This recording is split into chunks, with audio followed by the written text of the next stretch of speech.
Hi students, Professor Laney coming to you today with Chapter 10, Physical and Health Disabilities. Now again, I grouped Unit 2 together that had some common and frequent impairments, speech and language, learning disabilities, intellectual disabilities, and now physical and health disabilities. And let's jump to it. Um, Again, this group of students that you're going to see in the community or working at a school is something that's a little bit more common to most of us. I mean, we've seen a lot of people with physical disabilities in typical life, but this group on its own is just very, very different. There's so many different things going on, so many different types of illnesses, and again, some can be very severe, some can be very temporary. Again, but this group has limitations and they again still face bias and discrimination. So it's our job to again include them, be sensitive to them, really figure out what their needs are. But I'm going to start off and say this several times during the semester that during this chapter, that not every disability qualifies for services. So if it's something that doesn't really affect the classroom experience or the learning capacity, then they won't qualify for services. So let's just take it one step at a time and see what we have going on here. And again, we just need to do our best to include this group of people. And there's a lot of new and interesting technology coming out. So let's see what we have going here. This is great. This is the real Stephen Hawking.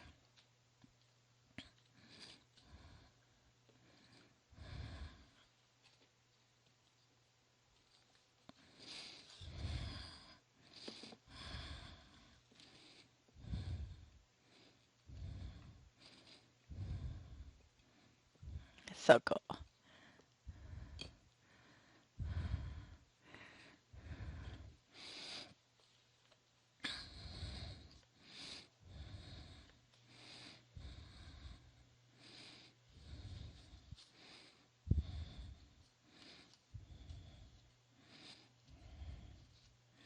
Wow.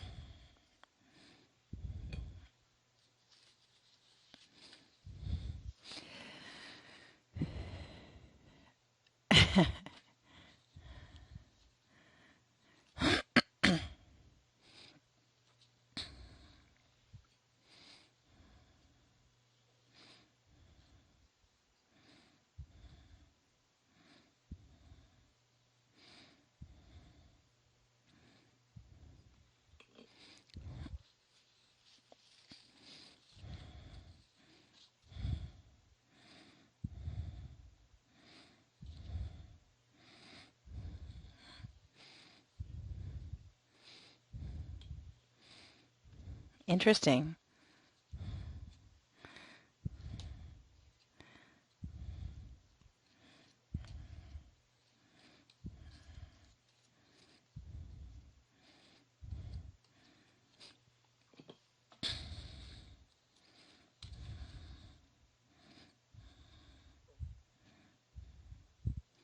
Why not name it after yourself? So great. So great.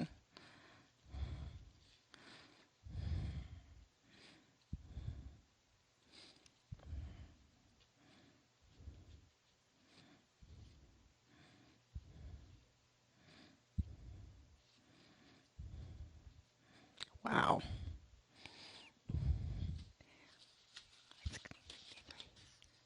Crazy. You know, the easy stuff. So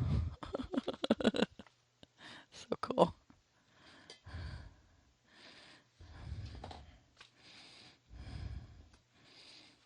Mm-hmm. So great.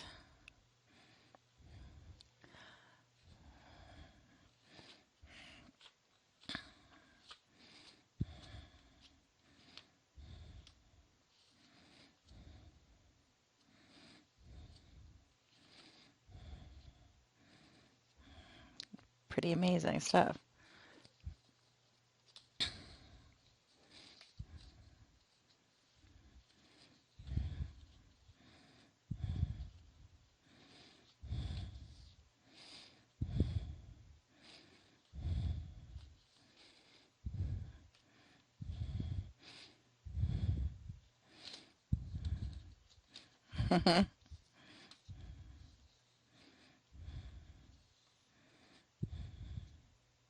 Yep. So crazy.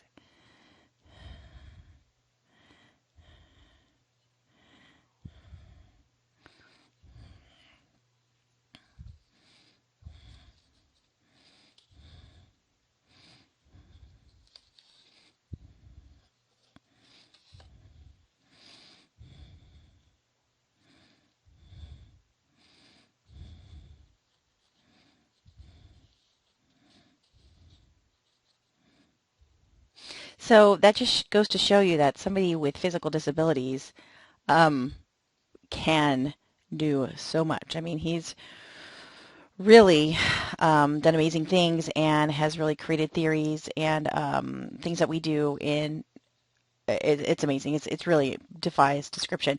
This is the movie about him. And so if you haven't seen it, this is just a clip, but it's fantastic. Let me go back and see if I can get it. This actor actually won the Academy Award that year, so that tells you it was a really good movie and he did a fantastic job. Let me go back. Ooh, ooh, ooh, let's see if I can do it. There we go. It's like a little quick clip, but it's nice.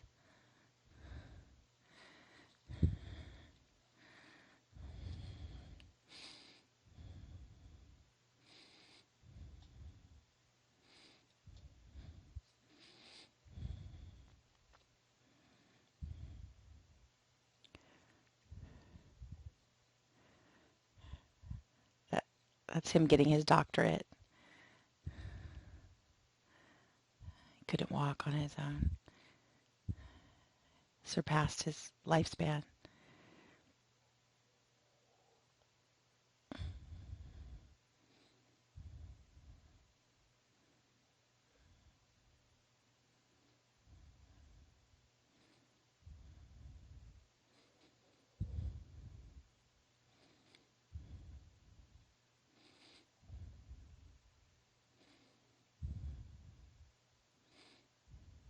Hmm.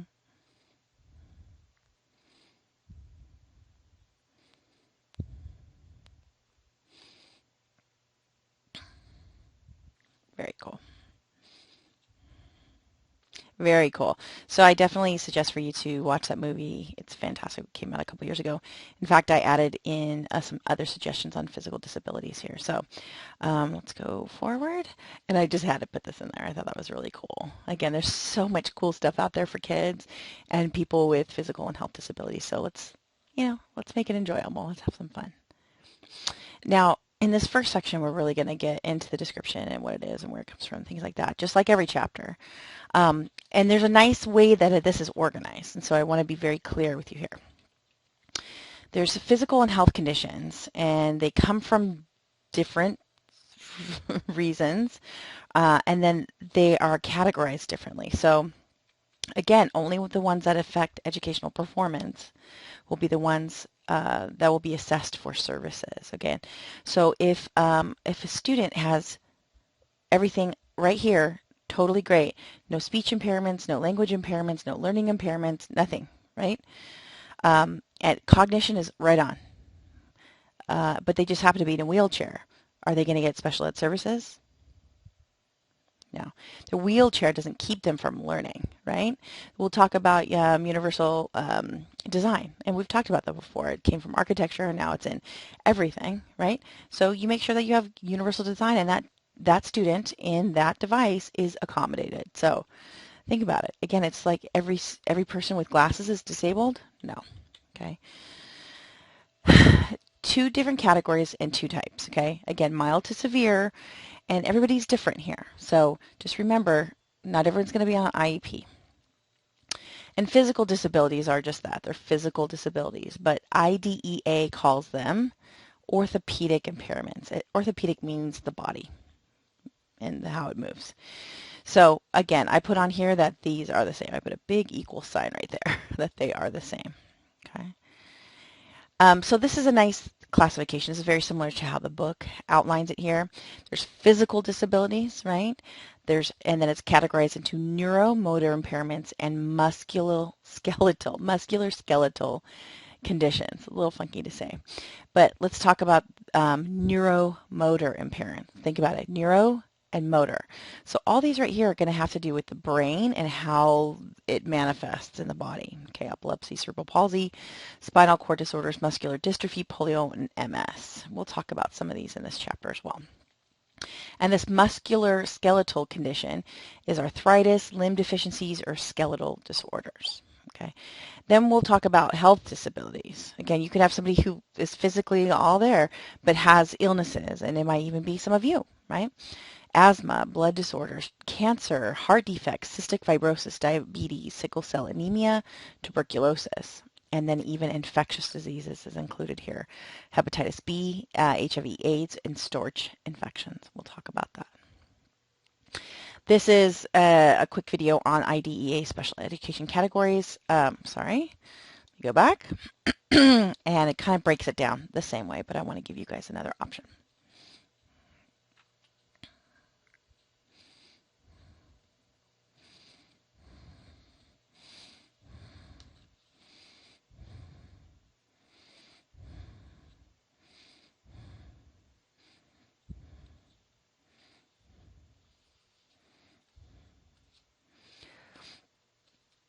Mm-hmm.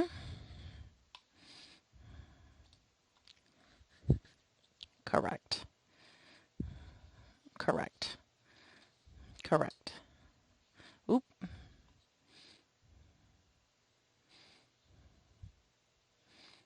There we go.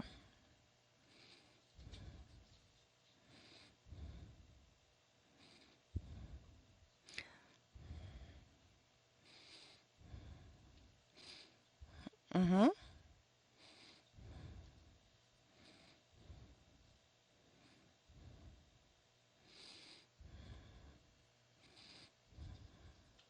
Mm-hmm.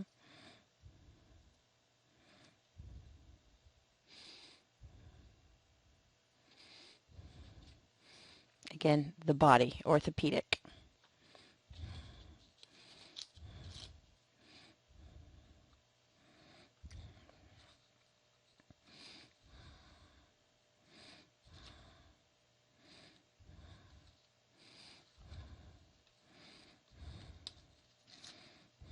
Mm-hmm.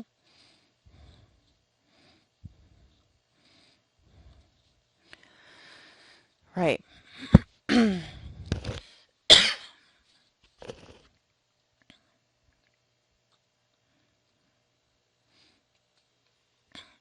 Their need.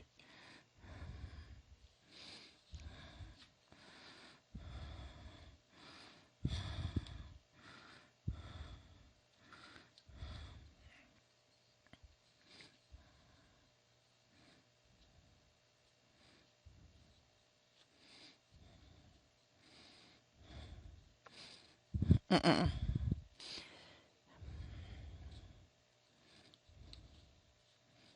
Mm-hmm.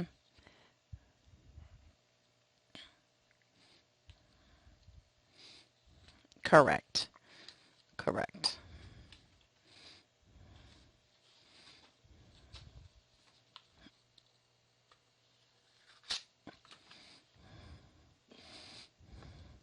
Mm-hmm. Also, the eligibility categories are not the same as a diagnosis, like she said.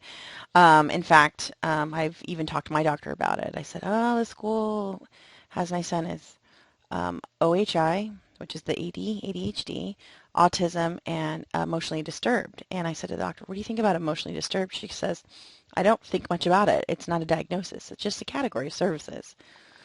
And I said, well, that's cool because he gets like some therapy support, and I think that's fantastic. So again, it's not about the category, it's about the services that the child needs. Okay, so again, health disabilities, this happens to be for kids or anybody. I mean, we talk about kids in schools. If somebody has an illness, we need to take care of them, and if that is a barrier to their learning, we need to provide accommodations and modifications. We'll see. Other health impairments, this is where, ironically, this category is where ADHD goes in.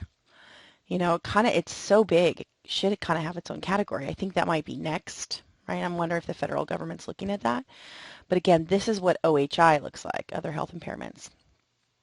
Due to chronic or acute health problems such as asthma, ADD or ADHD, diabetes, epilepsy, heart condition, hemophilia, lead poisoning, leukemia, nephritis, rheumatic fever, sickle cell anemia, and Tourette's syndrome. But it has to adversely affect a child's educational performance. So, for example, sometimes people with Tourette's syndrome, you might be familiar with it. It's people who like shout out, um, but some people have a very mild form, and it looks like a tick, like that. But if they can pay attention in class and listen, even though they have a tick or it's a flutter tick, right? Then they're not going to get services. So again, what does the impairment look like and what does that student need? Again, not an exhaustive list means there could be more things and adversely affects are the key words. Okay. So I'm curious to see if ADHD gets pulled out of OHI and is its own category coming up soon. And then let's talk about physical disability. So let's take that one big blue chart and separate it down here. Okay. Again, physical disabilities could be here, neuromotor, or they could be muscular skeletal. Okay. And again, let's see how it impacts the classroom setting, right? It has to meet two criteria. It has to be severe and it has to affect the educational performance. I've said it about 5 times already, so it's super important, right? And it's divided into those two categories. So let's look at those. That's that epilepsy. Think about the brain, neuromotor. It's the brain, and it's moving. Cerebral palsy, it's moving in different ways. Spinal cord disorders like spina bifida, anything like that. Muscular dystrophy, that's like Jerry's kids. So I'll show you a video clip of that in a little bit. Polio, we don't see that very common. That was big like in the 50s. Multiple sclerosis. MS, that can show up as in children and it can show up in adults. Incidentally, I should have put a picture of Frida Kahlo in here. She had polio when she was a child. So if you don't know who that is, you can look her up. And I'll talk about Franklin Delano Roosevelt. He was one of our presidents. He was in a wheelchair. The muscular skeletal conditions include arthritis, like juvenile arthritis, limb deficiencies, and skeletal disorders. So let's see if you guys know what this is. This is not photoshopped. This is a man. He has severe limb deficiencies. He was born without arms or legs. Fantastic guy, motivational speaker. Again, not for us to feel sad or to pity him, but he can drive a car. Yeah, check it out. Do some research. His name is Nick Vujicic. Vujicic. Yeah, really cool guy. And again, the neuromotor impairments, and muscular skeletal, or like your bones, right? Your muscles or your bones. Let's see what we got here.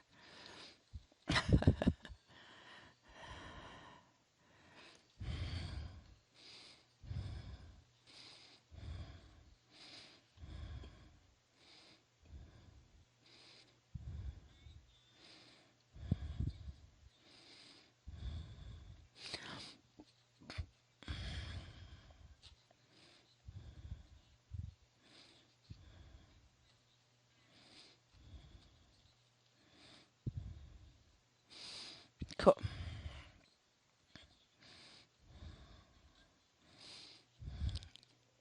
Cute.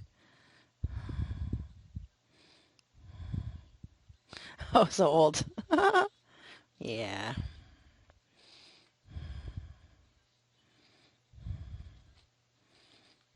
Oh,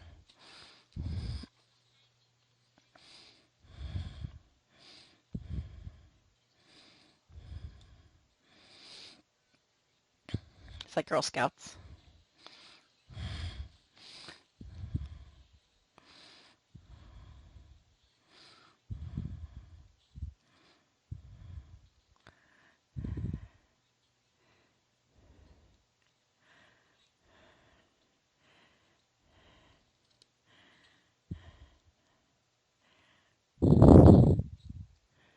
Oh,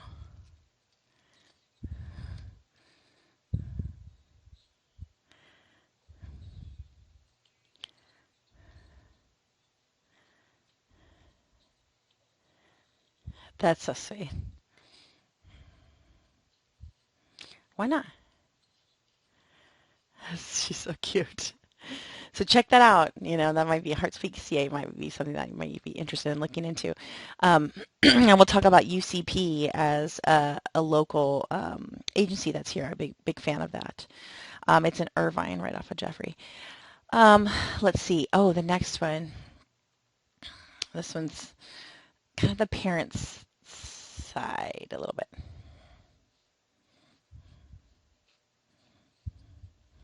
Nope.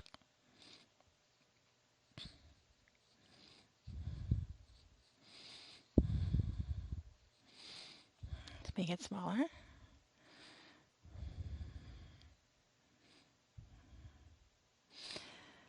There we go.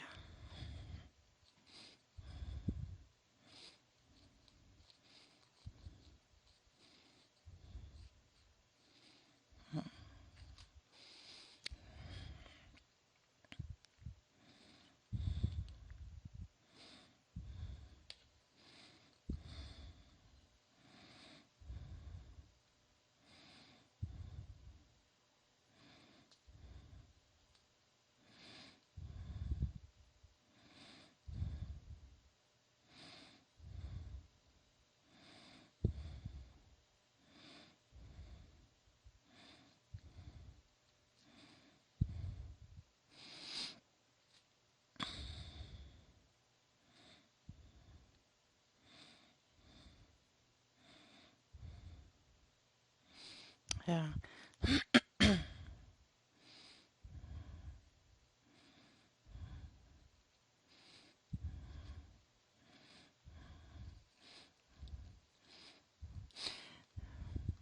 We'll talk about PT and OT later.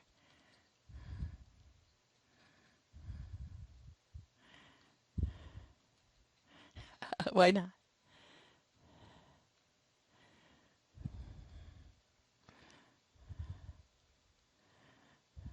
Very cool.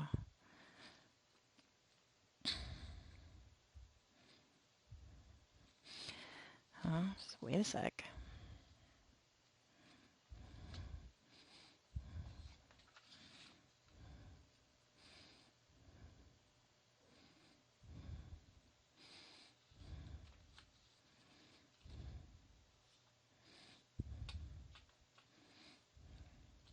Yeah.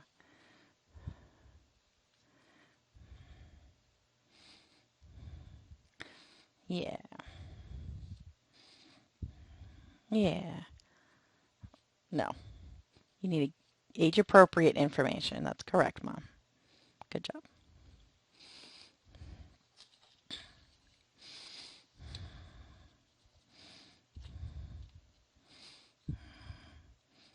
Yeah.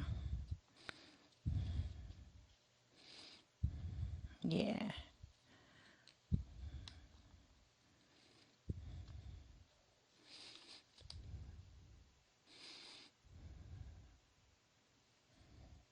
Isn't that the sweetest? So sweet.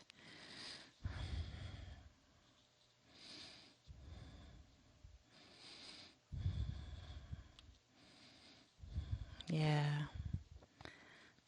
Ugh, yeah.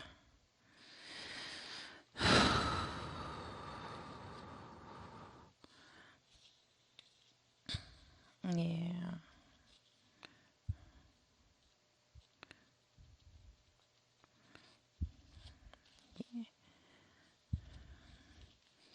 Yeah. Yeah. Do your best, Mom.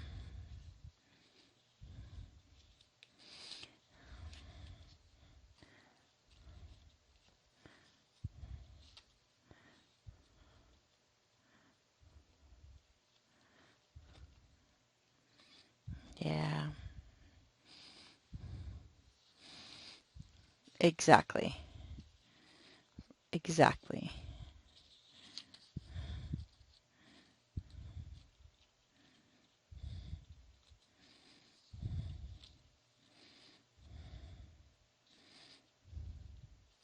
That sounds so dire. But I really like how that family makes a point to just be with that child. Just be with that child and take it one day at a time because really, that's all you can really do. And the types of health disabilities. This one was physical, right? This one is health, right? So let's look at that a little bit more. Again, now in the health category, there's two: chronic illnesses and infectious diseases. And again, we'll talk about the difference in how to, what's the word? How to approach each one. Good. And again, there's three criteria over here. Must result in limited strength, vitality, or alertness due to chronic or acute health problems. Chronic means long-term, acute means severe, right? And affects educational performance, right? Again, so if somebody has asthma, but they only have it seasonally and they can take medication and it doesn't show up unless they're playing volleyball, then it's not going to affect the classroom, right? But if they have asthma just sitting still in a desk and sometimes they get lightheaded because they can't breathe, yeah, we got to make a plan. We got to get some services in there, some supports. Okay. Now again, asthma, blood disorders. Now blood disorders could be hemophilia, sickle cell anemia. Oh, it's already in there. Childhood cancer, there's different types. Defects could be heart valve, it could be myelitis, all that stuff. Cystic fibrosis is a lung issue. Diabetes is a blood sugar issue. We'll talk about that in a sec. Sickle cell anemia is when your red blood cells are not round. They are like little half moons, and then they get caught in your body, and then really, it's really interesting. Tuberculosis is that lung, right? And infectious diseases, hepatitis B, there's different types of hepatitis, but B is the most um, communicable, right? There's B, A, B, C, there's a bunch. HIV and AIDS and storage infections. So storage actually stands for a few different things, and it's storage. Let me see what we got here. Storage, did I add that in there? No, I didn't. Storage infections is going to be 10.3, and it is syphilis, which is communicable, and children get it from their mother in the birth canal. Toxoplasmosis, you can actually get that from the environment, and it affects people with weakened immune systems. Kind of, it makes you look kind of like how you had a stroke. I've had clients with that, and you can get better after it, but not always, so it's one of those things you don't even want. Other could be any other inflammation in the body. Rubella is similar to measles, so when you get your MMR vaccination, that's measles, mumps, rubella.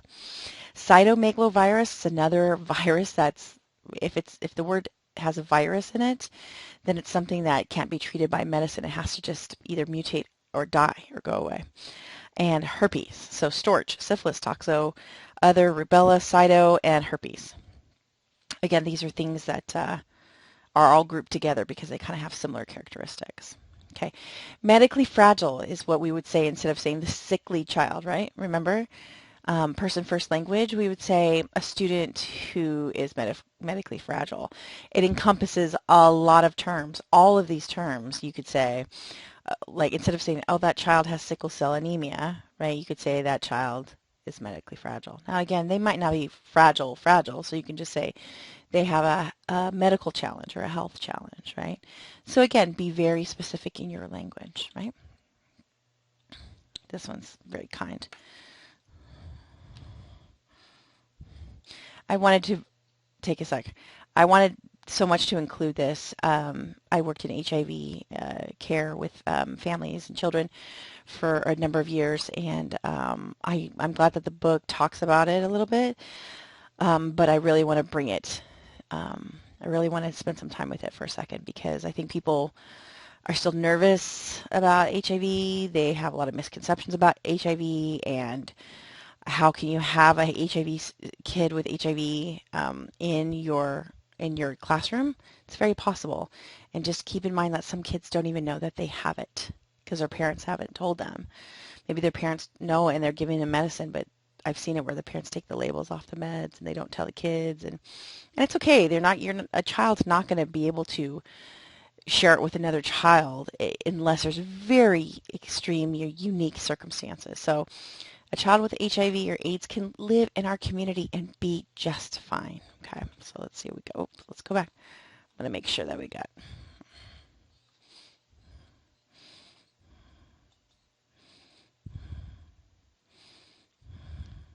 She's so cute.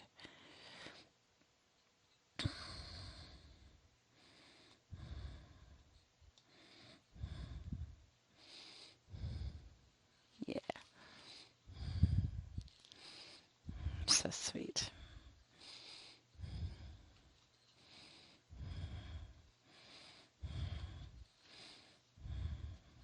Ugh.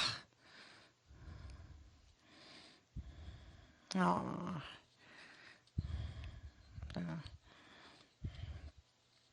We're talking about it now.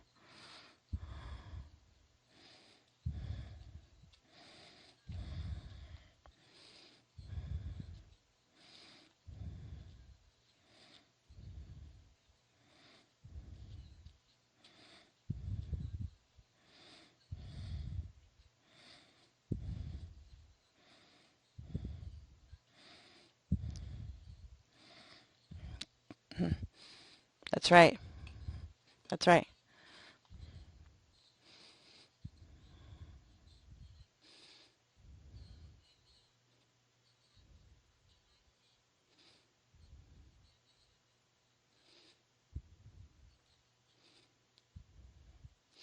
Look at that. That was more than 25 years ago.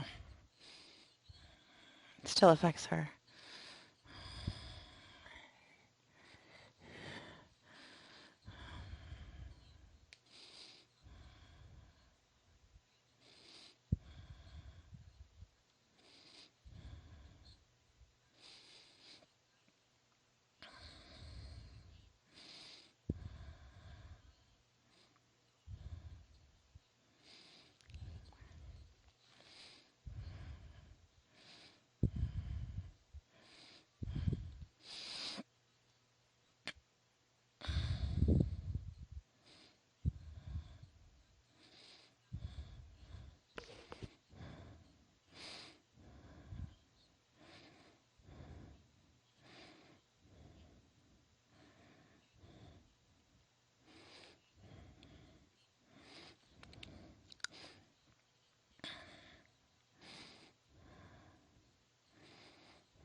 They're hard on your body.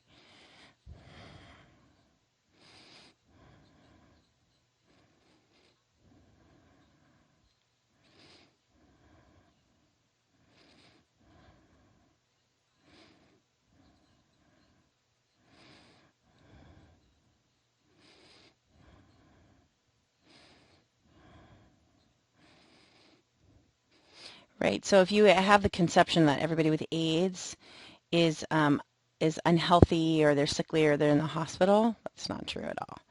So I really like that she is an advocate for that. And by the way, the one of the largest growing parts of HIV is actually heterosexual Latina women because they're getting it from their husbands and they're not allowed, culturally it's not okay to ask your husband to wear a condom if you know that he's stepping out on you or he's trying to make a buck or something, whatever, or, any sort of IV drug use can increase that risk. I have met white people who got it from not IV drug use, but having sex with a white girl. So it doesn't matter what color your skin is. It just matters to be safe. And if you have any questions about HIV testing, I'm willing to talk with you about it. Thankfully, across the street from Santa Ana College is the 17th Street Clinic where they have free tests. So if you've had unprotected sex at least one time, you could have HIV. I want to be very serious about that. And if you're not going to do it for you, and do it for your unborn child. Okay, it's very serious, but it's livable, but it's not great. You wouldn't want to give that to a child. All right, so let's see. It's going a little bit slow here. That's my 2 cents on HIV. But again, if you guys are concerned about anything, make sure that you talk with me about it. Okay, reach out. And let's talk about, physical and health disabilities and how it's been in our society, the context. I like this section. And again, has our treatment of people with disabilities always been great? Nah, not really. But we're still finding ways to include, society's moving forward, sometimes slow, sometimes quick. You're going to see a lot more different things in media now. You're going to see the Little People, Big World. You see that kind of things on TV. A lot more acceptable or more exposure to physical disabilities. Okay.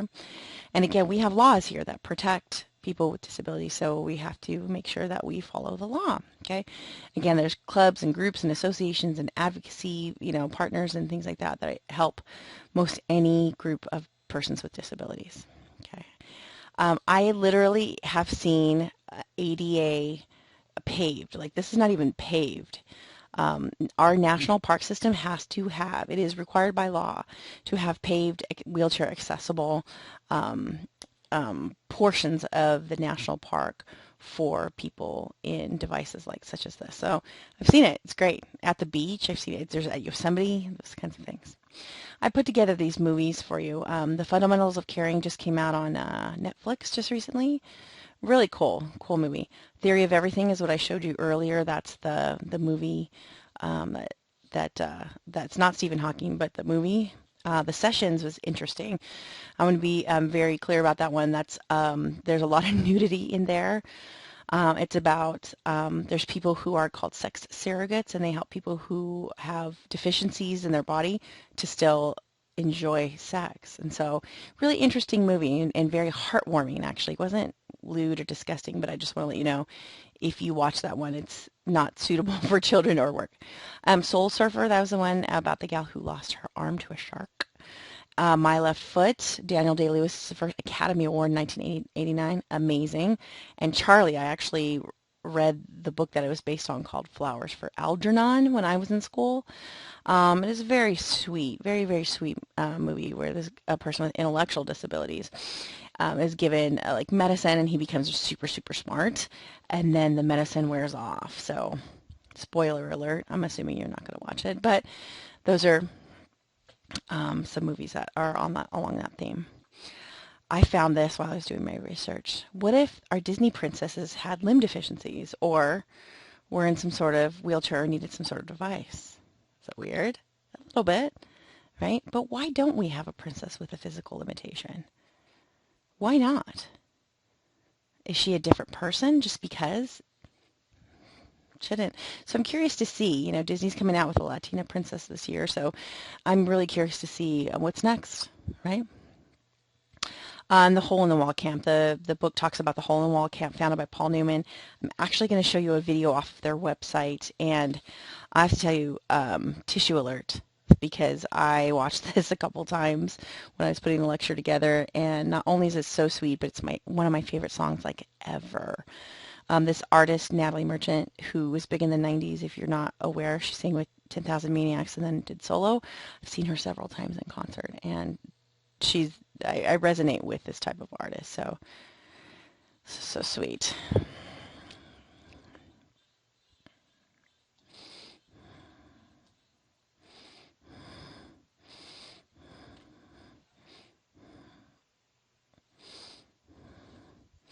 Yeah, not feeling sorry for people, but feeling strong.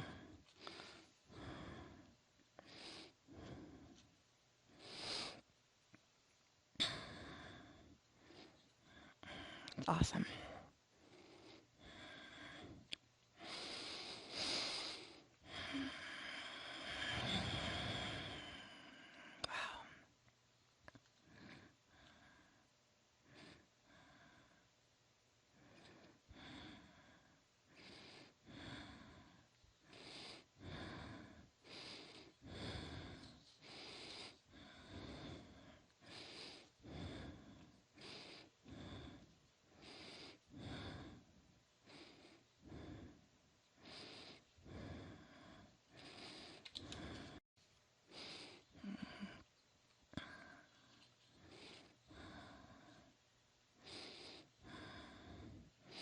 Can you a place for everyone?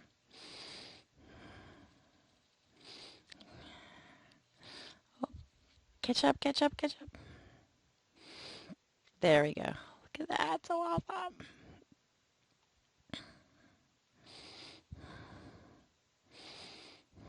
Fate, smiled at destiny.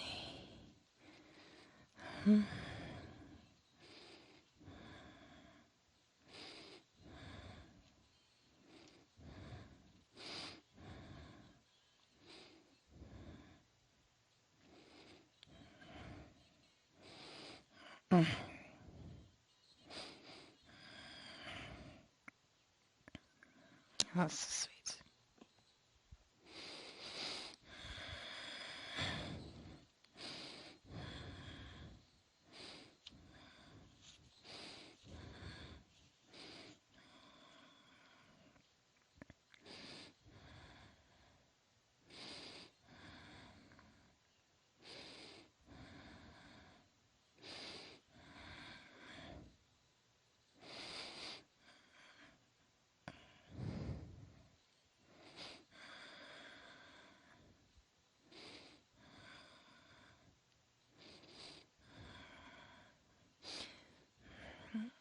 Yeah, they can get their treatments there.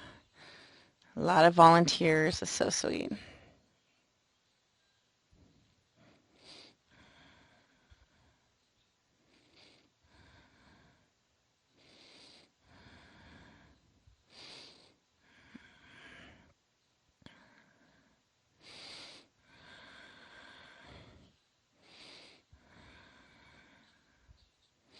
Aw.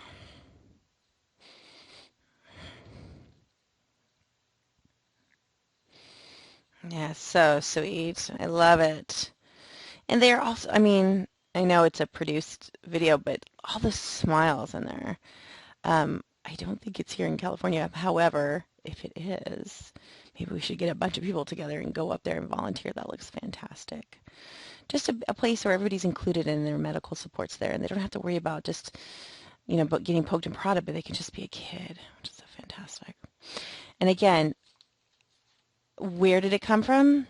It's always been around, part of our human condition. But again, we've had a lot of changes, and I want to acknowledge the fact that it is a human condition and not a country or a racial condition. Almost everyone will temporarily or permanently be impaired at some point in life, and those who survive to old age will experience increasing difficulties in functioning. Right?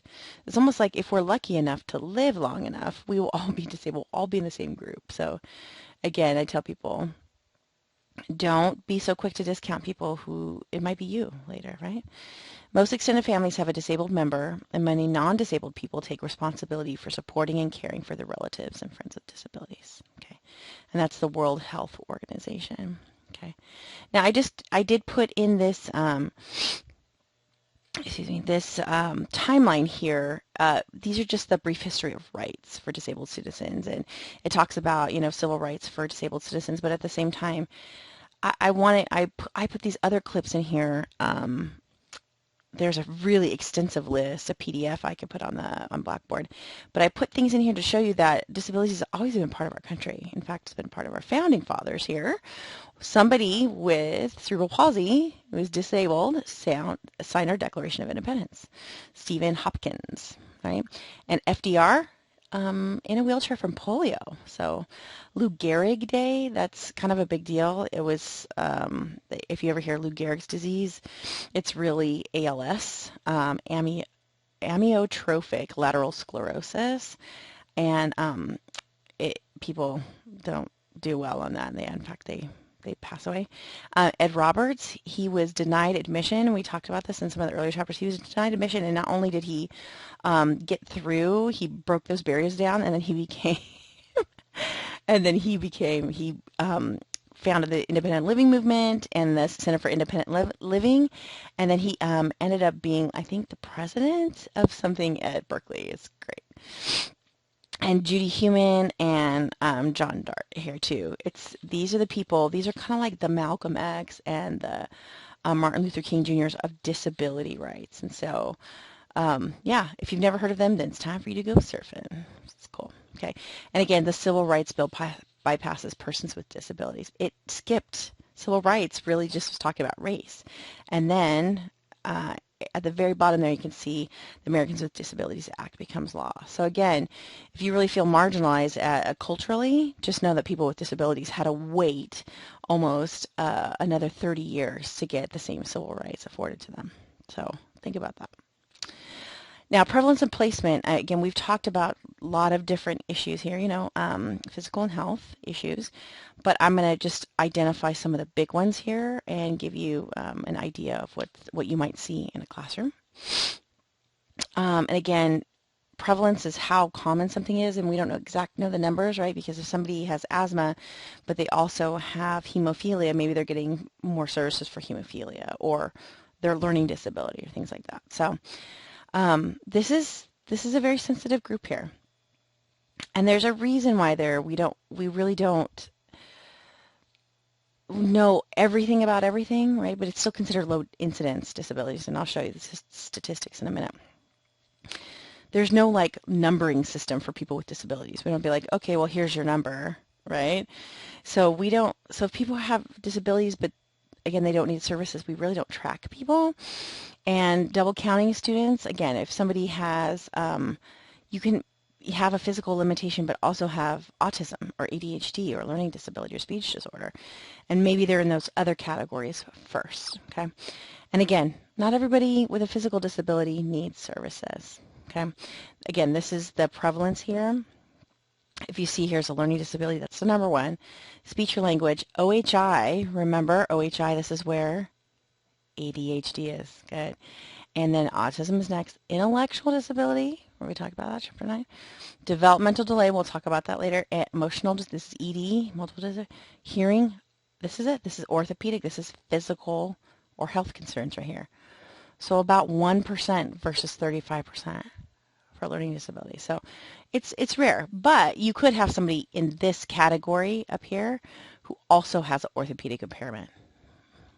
Again, but their orthopedic impairment doesn't hurt their classroom time, but their learning disability does. I need to be very clear with you on that. Now, diabetes, one of the biggest issues facing kids and students right now in America, really. We have here, this is a chart on obesity, and I want to illustrate to you that look at these numbers are just massively going up, right? And I'm sure in the last 5 or 6 years it's even higher, right? Oh, this looks like it went down a little bit, which is nice.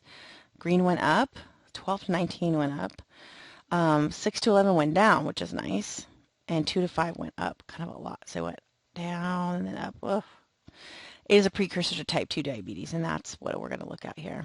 Again, this is I wonder if I can get the link, because the link up here, if I take it, it'll take us to the CDC, and this actual chart moves. You see all these numbers down here, this no data, 10 to 15 to, like, right? This chart will move by year. Let's see if I can click it. I put it here. I wonder if I can do that. It's not going to let me do it. So what I will do is, oops, excuse me, that is my typing. What I will do is try to include that active piece, that link on Blackboard so you can see it. It's crazy. Let's see. Let's get in here. Where are we? Okay, and I do want to just also bring to your attention that diabetes is something that people live with every day, except for keep in mind that illnesses that keep most children home from school for a day can send kids with diabetes to the hospital. Again, they're already medically fragile. The stomach flu can quickly become an emergency situation. So just know that, even though diabetes is livable, that doesn't mean that you want to have that, right? Because you have other things going on. The next one I put is asthma. This is a big, and I'll show you prevalence in a second. But again, look at this one. Age 0 to 17, the prevalence in the United States. And this is a little bit old, but my question is, why is there so much asthma in Hawaii, right? Over 9.8%. That's interesting.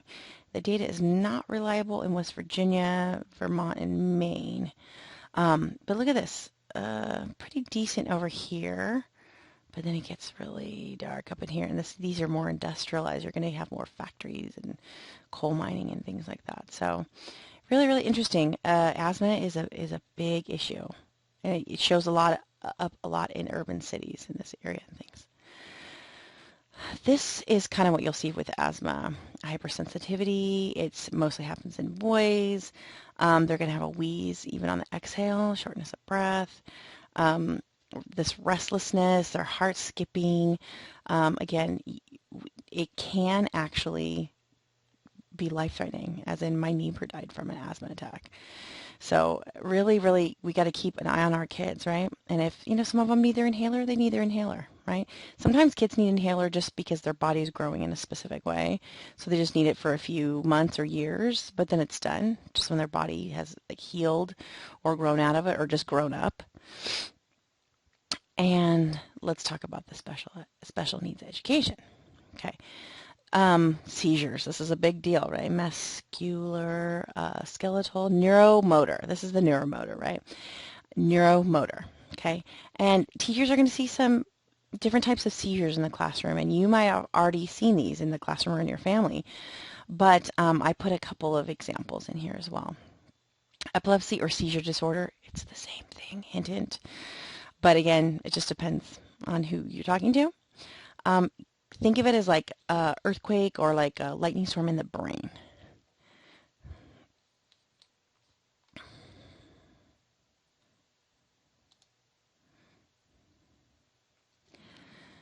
Tonic and clonic talks about the body being rigid and open and closed. And these young men are doing it for educational purposes, and so I appreciate it. You're not missing anything. Let's catch this up. There we go.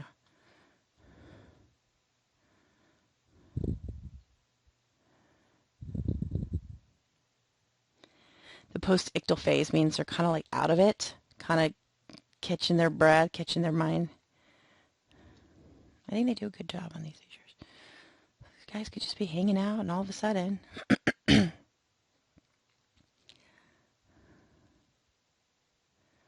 he can't control it. That's the difference. It's not a twitch that you can control. He's like,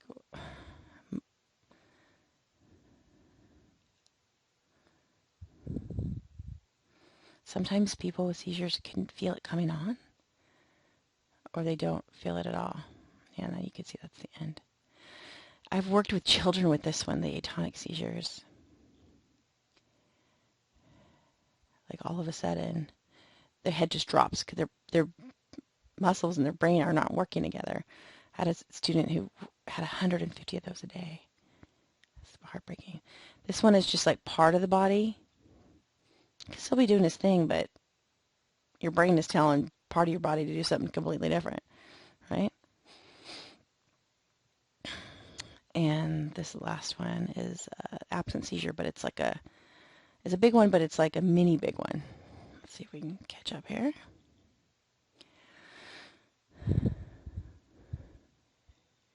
You're not missing a whole lot. He just ends up walking around. Yeah. Now, this one here is a temporal lobe dysfunction where he just kind of starts tripping out a little bit. Kind of is not really aware of what he's doing. He's just kind of like, body's kind of moving. Again, this is not like the movies. The movies has these big, massive, put something in their mouth that they can bite down. No, don't do any of that. No, we don't do that. Again, seizures can look completely different in different people at different times of their life. Sometimes stress or flashing lights brings those things on. This one's a little loud. This is called the giggle seizures. It's a real thing. You can look it up. It's so cute. Again, I think they probably did it for schooling, but the giggle seizure just means that the brain you can't not, yeah. This one is very sweet too. I won't show you all of it, but I'll show you enough for you to understand that she's in kind of a therapy room, and she's just a regular kid, and then all of a sudden you see her just acting a little bit different, and then her mom just grabs her and lays her down because it's not herself. She's such a cute little girl. How old do you say she is? Like 2.5, 3? Maybe 4? Okay, sorry, this is going slow. I'm not missing anything right now.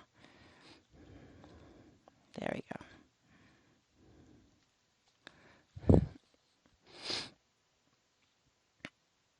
So it's just a very typical, happy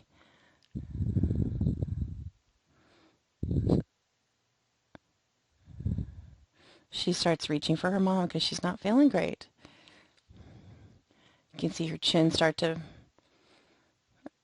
her eyes start to lock. Yeah, she's rigid. You see her body get really rigid, and she's not making noise. I mean, it's hard for the parents too. So yeah, they can literally stop breathing too. See, she went from an active young little girl to rigid, almost like asleep with her eyes open. There she goes. There's a breath. Good girl. She's looking up at the lights. Yeah, and you just need to be cared for. And I'll play it until she kind of resolves it a little bit. Just to go from like a happy little girl to just not, has no, she has some awareness, but she has no ability to control. She ends up being just fine.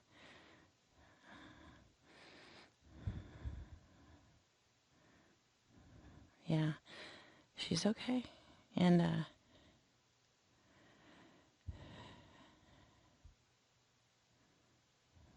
yeah, see, sometimes you just get crabby. And she just wants to get back to her job, which is playing. I know sometimes the moms say that for themselves, and that's all right.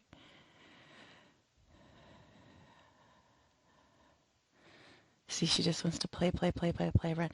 And if you don't let it resolve all the way, it can kind of like spark it back up again. So I understand the mom's just really just like, hey, let's just take a moment. So you notice still no verbals, no noises. She's trying to push through it. Yeah, she's like, don't touch me. Going to the therapist, maybe. Sometimes you just don't want to be comforted. Just like, there we go. She's making some noises. She just wants to go back to play. And I don't blame her. She's like, why is my brain not working? Why is my body not working? I just want to play. So maybe you'll see a behavior after. You might see, argument or crying or, kind of a crabby kid. I mean, it's their brain, everybody is going to resolve it a little bit differently.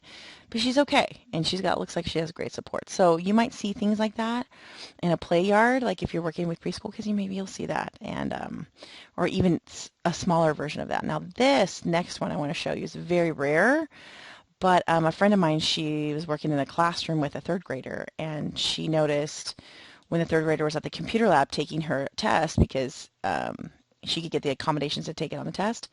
She had these eye flutters, and they were very small. They weren't even as large as these ones you're going to see here.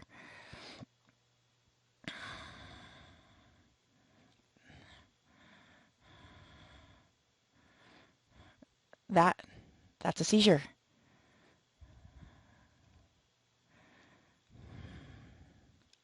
That's a seizure. She's not crying, she's not rigid, she's not passing out. Her body is just taking a little hiccup. See, you could see a little bit more in the face right then. It's a bigger one.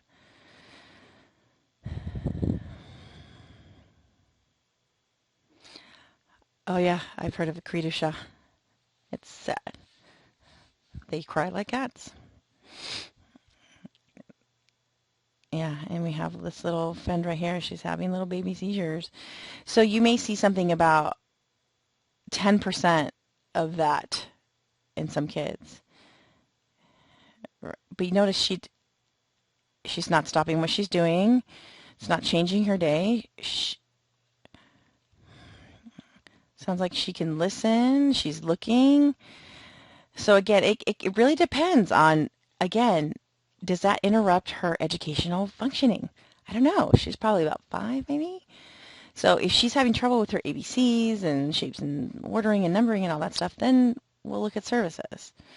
But it's really interesting because seizures are just again, doctors don't know everything about everything, so it's really, really interesting.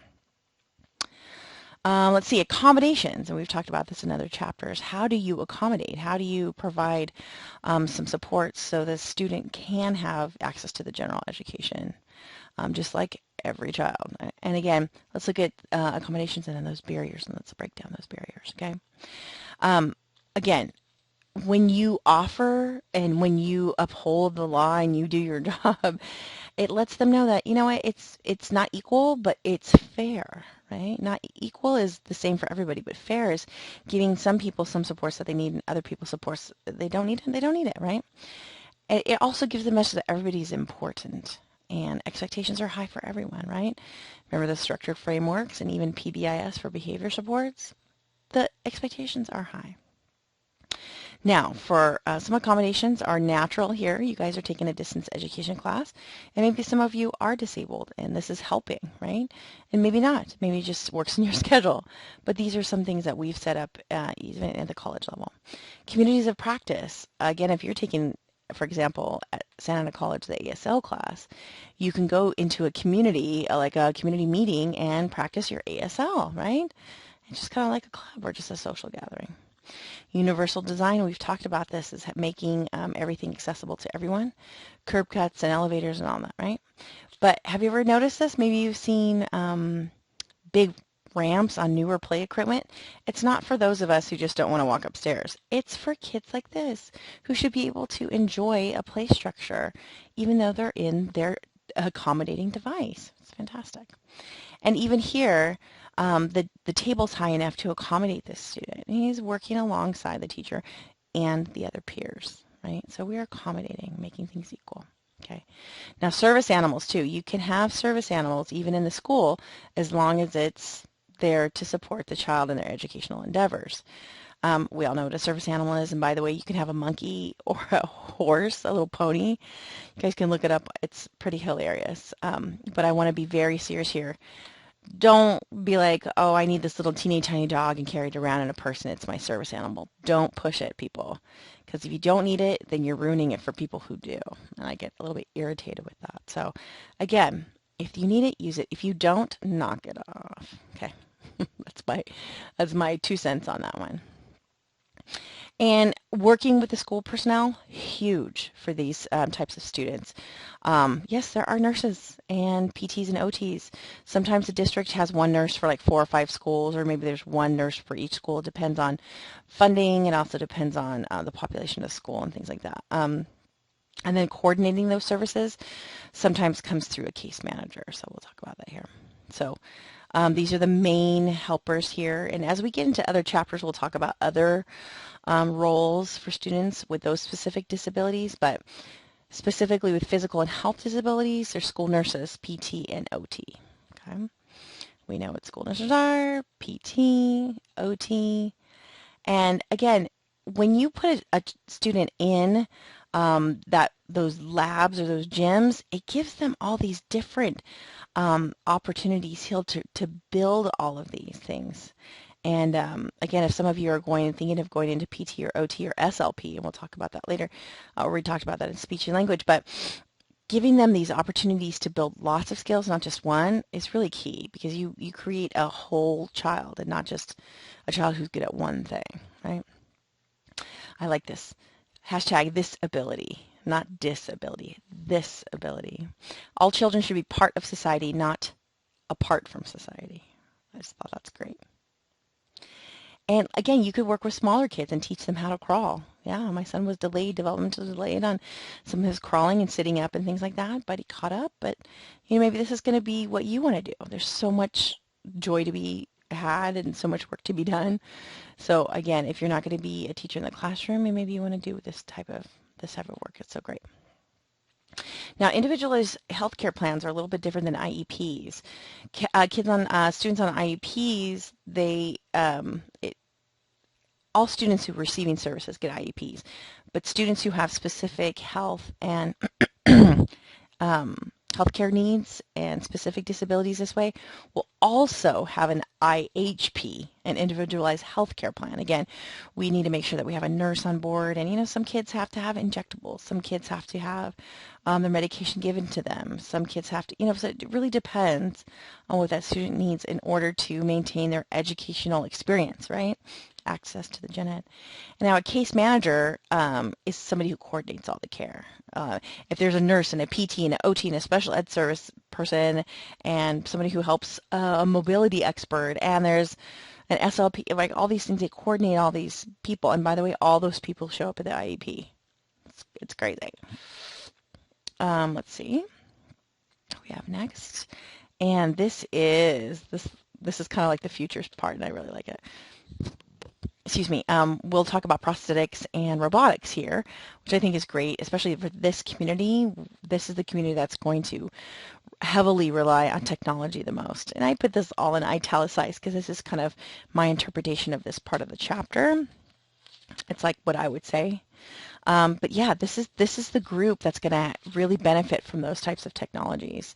And there's, again, low tech and high tech, but again, we'll talk about prosthetics and robotics, things like that. So I like this one too. Disability is not inability. Think about that. Disability is not inability. So great. This is kind of a lower tech device. This is a strap where you would strap a child to their parent and literally helps them mimic walking. It helps them stand up, right? Like they're all smiling, right? And they can go through those motions, they can build those muscles and things like that. I think it's fantastic. So just kind of like a baby carrier, but also strapped to the parent's hips. I think it's great. Next, Discovery News. So cool.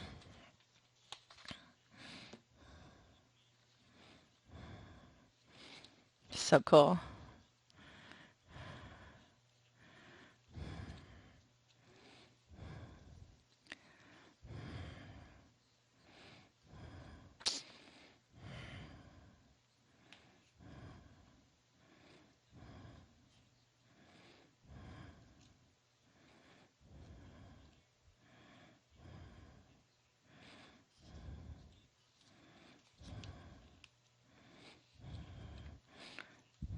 So cool.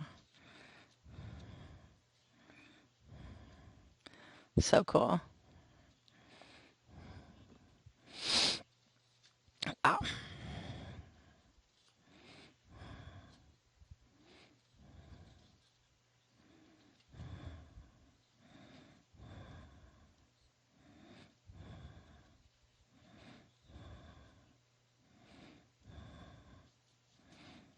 So cool.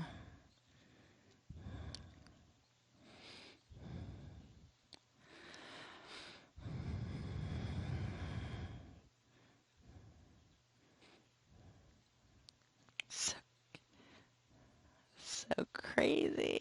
So crazy.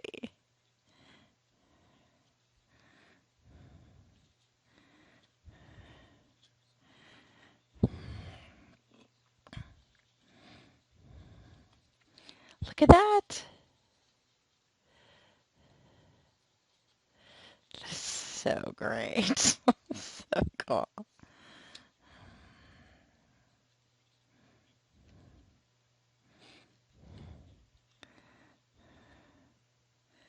So cool. So cool. It's basically reading your brain. So cool.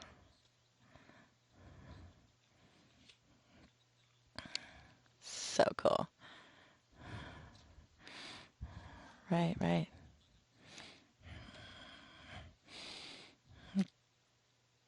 Good job. So crazy. That's so crazy.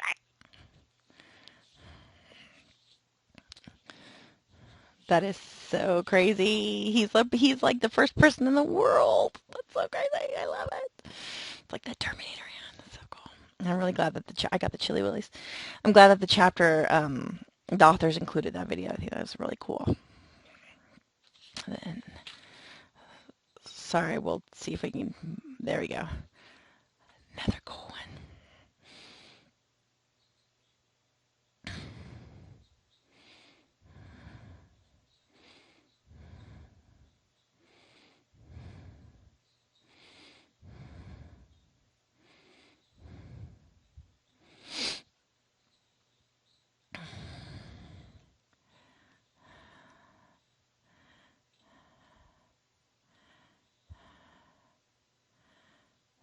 so cool.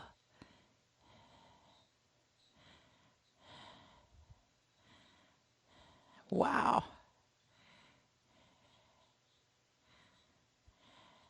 That's so great.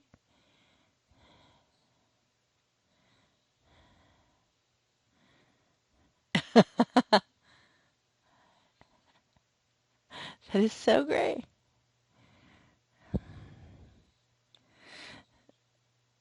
So he's actually moving this part of his arm like he would a hand.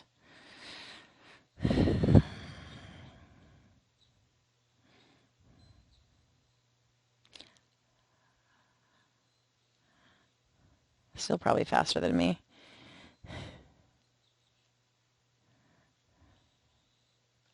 That's great.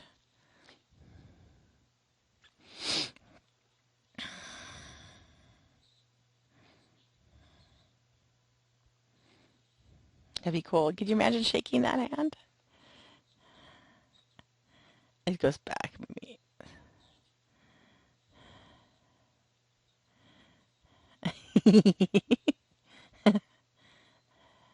That's so great.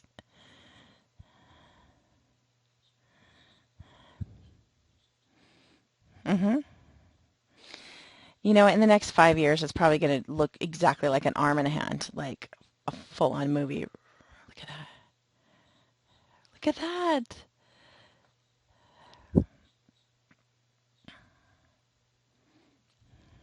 Fantastic. Oh, that's amazing. Just using it like a regular hand, which is so cool.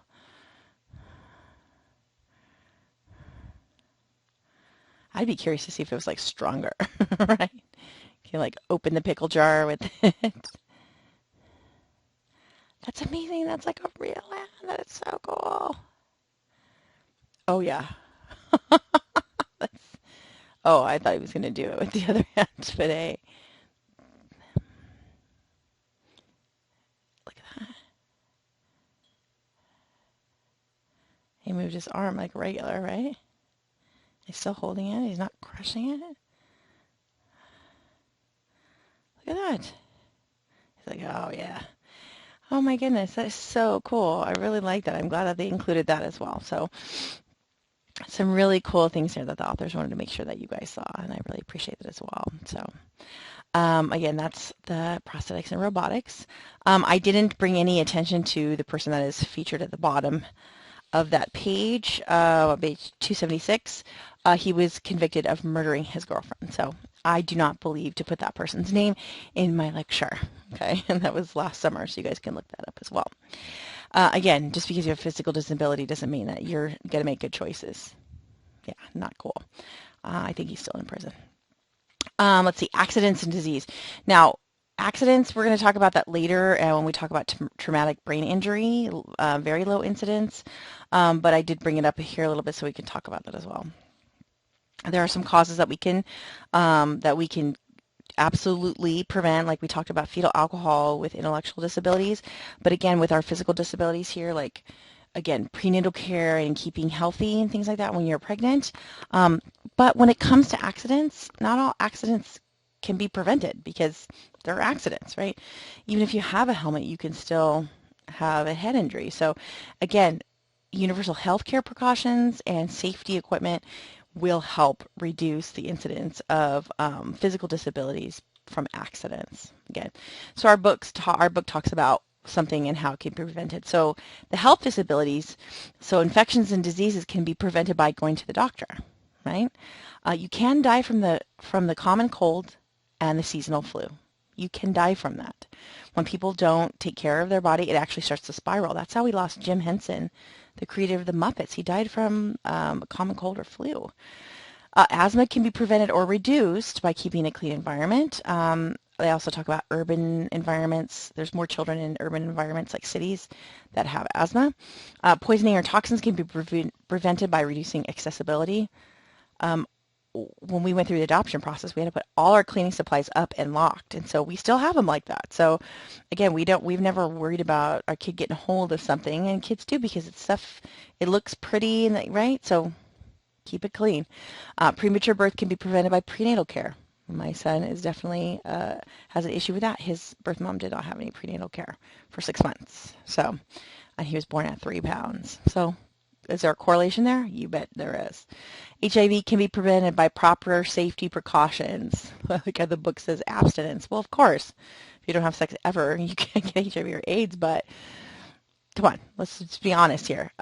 Physical disabilities. Accidents can be prevented by using child restraints, seat belts, driving a car that's safe. Um, oh, and then I put what are accidents? Can be prevented by safety precautions. Again, and we'll have a video in a sec. Gun-related accidents, two things. Don't have a gun, but if you do, keep it locked, keep it away, keep it safe, that kind of stuff. Sports injuries, right equipment, okay? And child abuse can be prevented with the right support services. So um, I also teach the 220, so child as victim, so come take that with me. Yeah. Incidents, we know what that is, number of cases, universal health care. And this is really universal precautions, really. But this is like, for example, like when a child throws up, you should have gloves on and you're cleaning at the center because even though you can wash your hands, you might still have like a cut and like something get in there. But universal precautions are, masks and gloves and things like that. If you have any questions, ask the people that you work with. You need to be trained in those. Okay. Newborn screening is looking at it's like hearing and vision and other things for blood tests and things like that for newborns. And this is one of the videos that the authors included. It it seems really dire. She has this look on her face, and I think it's just how it's frozen. But if every parent got a universal screening, which if a child's born in a hospital, they're going to get a screen, but sometimes that doesn't always happen. So let's look at the benefits here.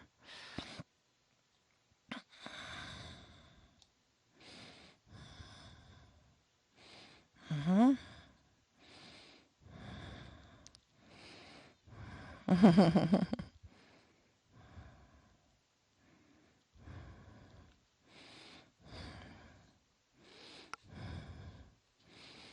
Aww.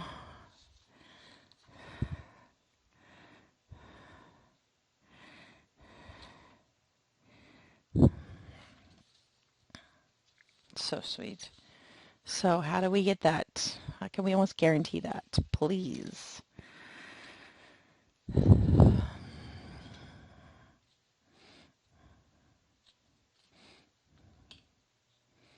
Mm-hmm.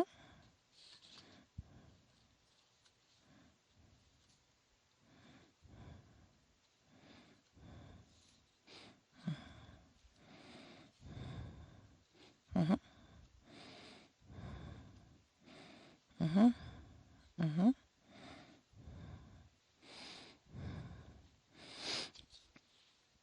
Mm-hmm.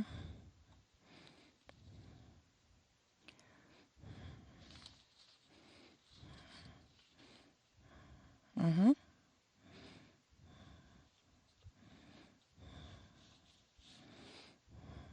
Mm-hmm. Mm-hmm.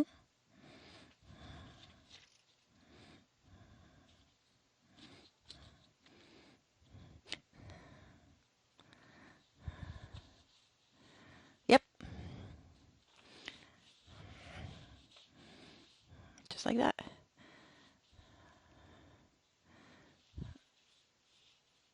And then they can test the desks. Mm-mm.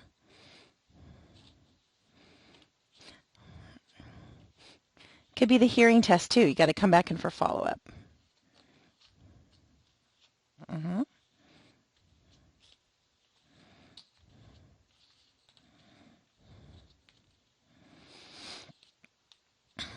Mm-hmm. Mm-hmm.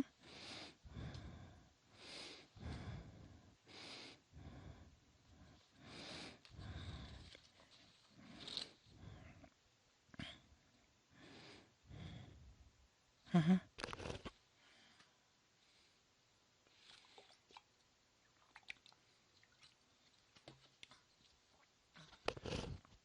Stay in contact with. That's right.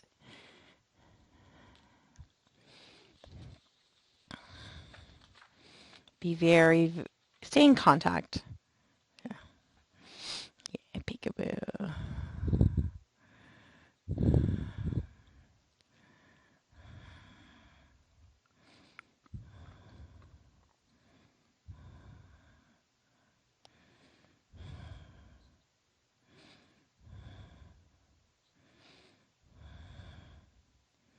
Little people. Little people. Yay. Little people. Oh, good.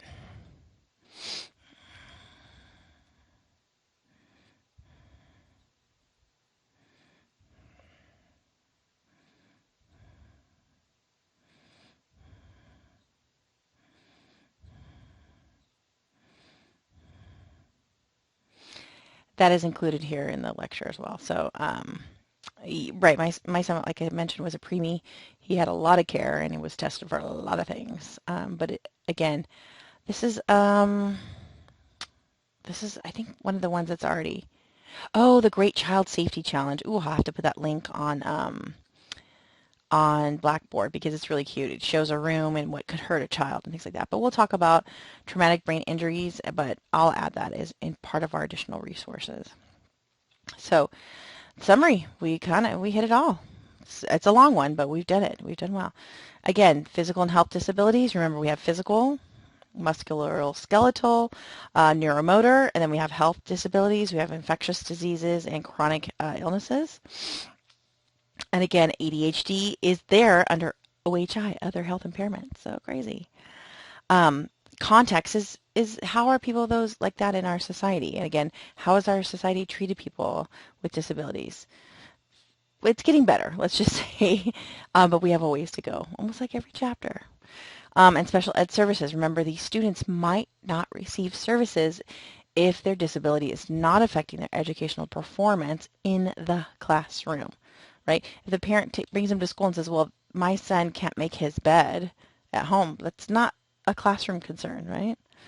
So we have to keep it clear and give them the accommodations that are appropriate to that student. Okay, I kind of skipped over future. Yes, this is where we talk about robotics, prosthetics, and prevention efforts, and just stay in contact with your doctor. Make sure you're getting all your well baby checkups because some things will show up. Sometimes seizure disorder shows up at like 1 year old or 2 years old when the brain's really growing. So just get a good doctor, and if you're not comfortable with them, get a second opinion. For our IRIS activities this week, I gave you a choice of two. This one is Bookshare, providing accessible materials for students with printed, like free books. And this might include some of you. So if this is interesting to you, go ahead and do this. But this is answering question 5, parts A, B, and C under the assessment tab. So it's has a little bit, 3 little parts here, but you can do it. I like the scenario questions if you haven't figured that out. And then this related services, common supports. If you are, want to be an SLP or nurse or anything like that, this is going to be a little bit more interesting for you. So again, do your initial post by Wednesday, it's due by Friday. Make sure you reply to 2 of your peers, and that will be posted shortly. Let's see. And our journal assignment. This is really cool. You guys get to watch a person who was so determined to go scuba diving even though she uses a wheelchair. Yeah, scuba diving in a wheelchair. So you guys get to watch that and answer some questions. Okay. And the recommended websites here, this is where they have epilepsy.com and sickle cell anemia and all these other resources, which are fantastic. The agencies and organizations I put in one. Okay, this is where the March of Dimes is right here, marchofdimes.org. UCP, I'm a big fan of UCP in Orange County, and they don't just help people with cerebral palsy. They help everybody. They have social hours, and they have a cool facility, a gym, and they do dances like every Friday, and they have typical ability students, disabled students, autistic students. Like, it's fantastic. CDC, obviously, and Easter Seals. Has a big presence in Southern California. I used to work there doing my ABA therapy. Lots of resources here. And the journals for those in case you're interested. I think we watched, yeah, we watched all of these videos. Yeah. And we have quiz. I actually already created the quiz, so let me get that posted. You guys can take that. And exam number 2. It's due by Sunday. It's same format as before, true, false, multiple choice, fill in essay, and you're ready to go. So that's going to be, you guys are all professionals at this now. You've already taken exam 1, this is exam 2. This means that we're halfway through. Isn't that exciting? So that was your chapter 10. That means that we've just finished unit 2. And we'll jump to unit 3, which is going to be the really exciting part where a lot of people like that one. That's going to be ADHD, autism, things like that. So stick around and we're going to wrap this one up and move on forward. Professor Laney, I will see you in the virtual world.